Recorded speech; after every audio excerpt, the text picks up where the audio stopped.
guys, I'm G of lushlifestyleplants and welcome back to our official YouTube channel, Lush TV. So for today's episode, ituturo namin sa inyo yung mga nutrients na kailangan ng mga halaman natin at kung ano-ano yung iba't ibang uri ng fertilizer na pwede natin gamitin para matulungan natin yung mga halaman natin. So please make sure to finish the whole video dahil ituturo namin sa inyo kung paano natin sila magagamit at kung saang mga problema or saang mga halaman natin sila pwedeng gamitin. So first, i-differentiate muna natin yung mga fertilizer na meron tayo dito. So na-discover ko tong fertilizer na to, actually sa Lazada sila, available sila sa Lazada. Ang maganda kasi kapag sa isang shop mo lang nakita tapos andun na lahat, mas makakatipid ka sa shipping fee, diba? So, ang ganda talaga na nakita ko na isang shop lang tapos andun na lahat ng fertilizer na kailangan natin. So, unahin natin ay itong dalawa. These are liquid fertilizer and these are naman mga granular or granules na fertilizer. Na solid na fertilizer, mga slow release na fertilizer. So, anong difference nila? Kapag liquid, mas mabilis siyang na-absorb ng mga halaman natin. And it's meant na, like for example, this is the bloom booster. Ito ay pampabulaklak ng halaman. So, ini-spray natin siya sa stems and even sa leaves ng mga halaman para mag-stimulate dun mismo yung growth. Same with the foliar na fertilizer. Ito naman pampatubo ng dahon ng halaman. So, same din, dun mag-i-initiate yung pagtubo ng dahon ng halaman. Yun yung main characteristic ng liquid fertilizer. Now, ngayon naman, dito sa mga solid na fertilizer natin, sila ay mainly, makikita ninyo, coated siya and granular. Ito ay meant na ilagay sa soil ng halaman and dahil nga slow release siya, unti-unti siyang matutunaw at dun siya magagamit ng halaman. Now ngayon, magtataka kayo, ano yung mga numbers na nakalagay sa ilalim ng fertilizer? Parang itong ammonium phosphate natin, ito ay 1620-0. So, ilang beses, marami-rami na rin akong mga video na na-explain before yung macronutrients ng halaman natin or macronutrients na kailangan ng mga halaman natin. So first is N, which is the nitrogen, P is phosphorus, and K is potassium. So itong nakikita nyong number sa ilalim ng fertilizer ay NPK, meaning to say, yun yung percentage na laman ng bawat fertilizer. So for example, itong ammonium phosphate natin, 16% yung nitrogen niya, 20% yung phosphorus, and wala siyang potassium. Before natin i-explain kung ano-ano yung gamit ng mga fertilizer na andito sa harapan natin today, i-explain muna natin kung ano yung ginagawa ng NPK or yung nitrogen, phosphorus, and potassium natin. So first is N or nitrogen. Ang ginagawa ng nitrogen sa halaman, siya yung nagpapadami ng dahon and nagpapagreen ng dahon ng halaman. So kapag nakita nyo yung dahon medyo light green yung kulay niya, hindi naman siya bagong dahon or for example 2 weeks na ang nakalipas bago nag-unfurl yung dahon, ganun pa rin yung color niya, light green pa rin siya, meaning to say may nitrogen deficiency na. Ang isa pang sign na merong nitrogen deficiency yung halaman ay maliliit yung bagong dahon niya and mabagal siyang lumago. So kapag light green yung kulay ng dahon, meron na siyang nitrogen deficiency.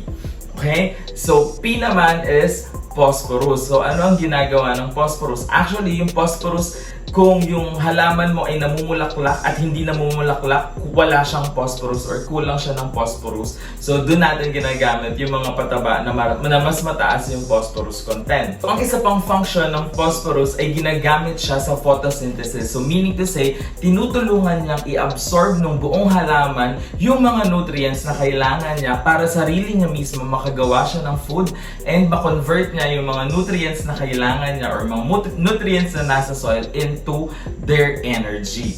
Lastly naman is yung potassium. Potassium, and I know that nasabi ko na to maraming beses sa mga previous na vlogs ko kung madalas kayong nanonood sa channel namin. Ang potassium naman ay responsible para sa immune system ng halaman. Pinapatibay niya yung halaman. Nagiging mas resilient sa peste yung halaman. Ang nakikita nating signs ng potassium deficiency ay yung nagkakaroon ng brown spots, yung dahon or nagyayelo yung dahon, and nakikita mo din natin nagkakaroon ng brown edges yung gilid ng dahon ng halaman. Yun yung mga signs or sintomas na merong potassium deficiency yung halaman natin. So ngayon, isa-isahin natin yung mga pataba or fertilizers na andito sa harapan natin today. Unahin na natin tong complete fertilizer. Makikita nyo, nakasulat sa kanya 14-14-14. 14% ng nitrogen, 14% ng phosphorus, and 14% ng potassium. So ano ang ginagawa nito sa halaman natin? Ang ginagawa niya ay binibigyan niya ng complete nutrients yung mga halaman natin. So kung wala namang problema, yung halaman ninyo, wala kang tina-target sa plant ninyo, regular na halaman lang or houseplant sa bahay ninyo, I would suggest na itong complete fertilizer ang gamitin ninyo, yung 14-14-14. So, yung number na nakikita nyo is yung percentage or yung amount yung amount ng nutrient na nandun siya. Ang comparison niyan ay itong urea fertilizer natin. 46% yung nitrogen niya, 0-0 yung phosphorus and potassium. So, meaning to say, nitrogen lang yung laman nito. So, pwede mo siyang gamitin kung nababagalan ka sa paglaki ng halaman mo, or maliliit yung mga bagong dahon, or yung iba pang signs ng nitrogen deficiency na sinabi ko sa inyo kanina. So kung meron ka talagang tina-target na deficiency sa nitrogen, ito yung best para sa halaman mo. Similar sa urea mix na meron din tayo, ito 46% ng nitrogen. Ang kaibahan niya ay meron siyang 13% ng humic acid. So na-explain ko sa inyo sa dati kong vlog na yung humic acid, tumutulong siya sa lupa. Soil conditioner siya. So ang humic acid, tinutulungan niya maging drought tolerant yung halaman natin. So perfect talaga yung humic acid kapag tag-init. Kasi minsan mas mabilis matuyo yung lupa natin, and tinutulungan niya na maging drought resilient yung lupa. And syempre, nag-i-introduce pa siya ng nutrients na magagamit ng halaman natin. So perfect din ito. I would suggest na pwede mo siyang gamitin kapag meron ng problema sa nitrogen yung halaman mo and medyo tag-init siya. So makakatulong din yung humic acid as a soil conditioner ng lupa. Next naman ay itong ammonium sulfate na fertilizer natin. Inuna ko muna yung matataas yung nitrogen. Nitrogen content niya din ay 21%, 0 na phosphorus, and 0 na potassium. Now, para saan naman ang ammonium sulfate? Ito ay kung kailangan ng halaman mo ng nitrogen plus kung tumataas yung acidity ng halaman kung tumataas yung acidity ng lupa ng halaman natin. And paano natin malalaman kung tumataas yung acidity ng lupa? We use our three-way meter. Yung pinakita ko na sa inyo before. Three-way meter, yun din yung ginagamit natin pang check ng moisture, kung mataas na or kung kailangan mo nang diligan yung halaman or hindi. So kung tumataas yung acidity ng lupa, hindi yun maganda para sa halaman natin. Although may mga halaman na acid-loving talaga, pero kung napansin natin na tumataas yung acidity, pwede nating applyan nitong ammonium sulfate or yung 2100 para mas mabalanse, mapababa yung pH level ng lupa and mas maging more on the neutral side yung acidity ng lupa, which mas nagtathrive kasi yung mga halaman kapag nasa neutral or nasa gitna lang yung pH level niya. And then, dito naman is the ammonium phosphate fertilizer or monoammonium phosphate fertilizer. Ito naman ay merong 16% nitrogen, 20% phosphorus, and 0% potassium. So, ito yung gagamitin mo kung merong phosphorus deficiency yung halaman mo. So, for example, namumulaklak siya pero, flowering plant siya pero walang bulaklak. O kaya napansin mo na medyo mabagal din siyang tumubo. So pwede mong gamitan ng 16-20-0 yung halaman mo para mamulaklak din siya. And lastly, we have the 0060. So, kita nyo naman, 60% potassium siya. Potash ang tawag dito potash fertilizer. So, talagang kung pag merong potassium deficiency yung halaman, nakikita ninyo, nagye-yellow yung dahon, nagba-brown yung gilid.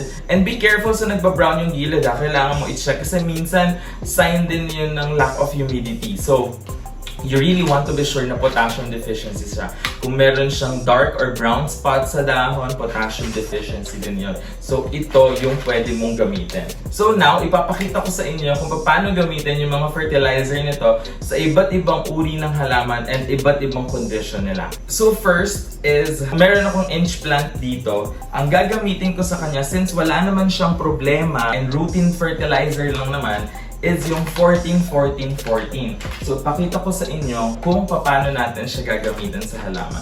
And best time of the day pala to apply the fertilizer is either early morning or sa evening. Kasi kailangan natin siyang diligan after, and that's also the best time to water our plants. So, ako, isang pinch lang, meaning to say, itong tatlong daliri natin, ikukurot lang natin siya. And kung ano yung makuha natin, yun na yun.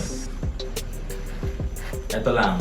And then, ilalagay lang natin siya dito sa may topsoil ng halaman. So, kailangan ilalagay mo siya malayo sa stem ng halaman. As much as possible sa may gilid ng pot. Tapos, didiligan mo na yung halaman. And, yun na siya. That's it. Ang pag-a-apply actually ng fertilizer sa Philippines ay all year round, because all year round ay growing season sa atin. Sa ibang bansa kasi usually meron lang silang growing season, and tuwing growing season lang naglalagay ng fertilizer. But since we are a tropical country, whole year round ang growing season natin, so buong taon tayo maglalagay ng fertilizer. I would say na pwede mo siyang gamitin once a month or up to every 3 months. Kung wala naman talaga kasing problema yung halaman and routine lang, and complete fertilizer yung gagamitin. Ang maganda pa dito, share ko lang sa inyo, is resealable yung pack niya, o kaya after gamitin, very easy, convenient. Iko-close mo lang yan. Asan ba? Iko-close mo lang, and then, pwede mo na siyang gamitin ulit sa susunod, diba? Hindi katulad ng iba, pagka bumili ka sa Lazada or yung iba na nire-repack lang, first of all, hindi ka na nga sure kung yung content ba nun talaga is na-monitor yung pagre-repack, diba? And second of all is messy kapag nabasa siya or na-expose sa moisture yung lalagyan niya, dahil nga hindi naman resealable, nagmo-moist and nalulusaw, hindi mo nagagamit yung fertilizer. Magandang gamitin itong fertilizer na na-discover ko sa Lazada. So, kung gusto nyo pala mag-avail nitong mga fertilizer na andito, andyan po lahat ng links sa baba. And I know may promo sila ngayon na buy 2, get 1 free. You'll get that chance na makatipid sa pagbili ng mga fertilizer. And actually ito, parang siguro mga isang taon mo na siyang gagamitin. Depende lang talaga kung gaano kadami yung mga halaman mo. Ito namang potash na fertilizer, yung 60% na potassium yung content. So gagamitin ko siya dito sa gloriosum ko na mayroong potassium deficiency. So, kung makikita ninyo, ito, bago to nag-brown, nag-yellow siya talaga. And then this one too. So, talagang nagkaroon siya ng potassium deficiency. So, lalagyan ko siya nitong potash na fertilizer. So, ganun din, isang pinch lang din.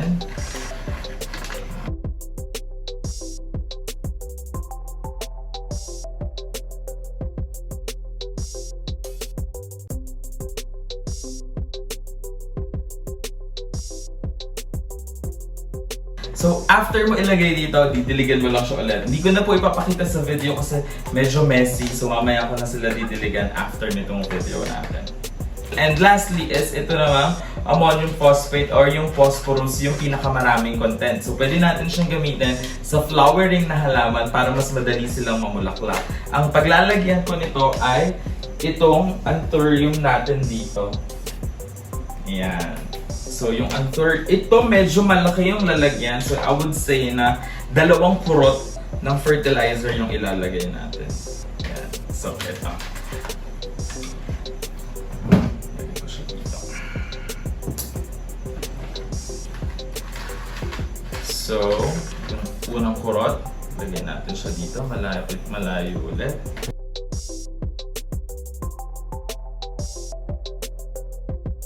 And then, yung pangalawang kurot ng fertilizer naman. So, 2 kurot lang ammonium phosphate yung inilagay natin sa kanya para mamulaklak itong anthurium natin. Please make sure to follow us on Instagram dahil ipopost po namin doon yung updates ng mga halaman na nilagyan namin nitong mga fertilizer na to. Quick tip lang sa paggamit nitong liquid fertilizer. Ang liquid fertilizer natin, ito ay i-mix din niya sa tubig, isa-spray sa halaman, and ginagamit siya every 2 weeks. Kung itong mga solid na fertilizer natin, ginagamit natin siya every once a month or once every 3 months, or yung iba actually pwedeng once every 6 months eh. So, it really depends sa pangangailangan ng halaman ninyo. Pero ito, every 2 weeks natin siya ginagamit. Marami pa akong gagawin na video kung paano natin siya magagamit sa mga indoor plants natin and even sa outdoor plants. So, please make sure to turn on your notifications para updated kayo kapag ipopost na namin yung mga video and review sa mga fertilizer nito. Kung gusto nyo palang bumili nitong mga fertilizer nito, andyan po yung link sa baba. Ang maganda is sobrang mura lang nila. Like for example, ito, this is 400 pesos only. Pero merong version nito na medyo mas maliit is 100 pesos lang yon. Pero sulit na sulit. Sabi ko nga, kaya mo tong pagkasyahin ng isang taon. Can you imagine, no? 400 pesos, isang taon mo na siyang gagamitin. And ito namang mga solid na fertilizer, nag-range lang siya ng 200 pesos each.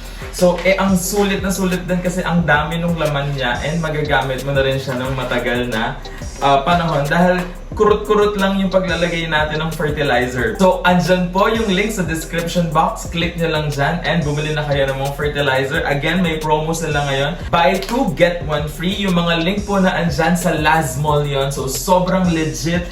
Trusted na company. It says here that they are the #1 brand pagdating sa mga coated na fertilizer. So, talagang trusted sila. Make sure also to follow us on Instagram. Doon namin pinopost yung updates ng mga halaman na nilalagyan namin ng fertilizer. Kung nagustuhan niyo po yung video na to, meron pa pong 2 video dito sa baba. Baka magustuhan niyo, panoorin niyo up next. But thank you for watching and see you on the next video.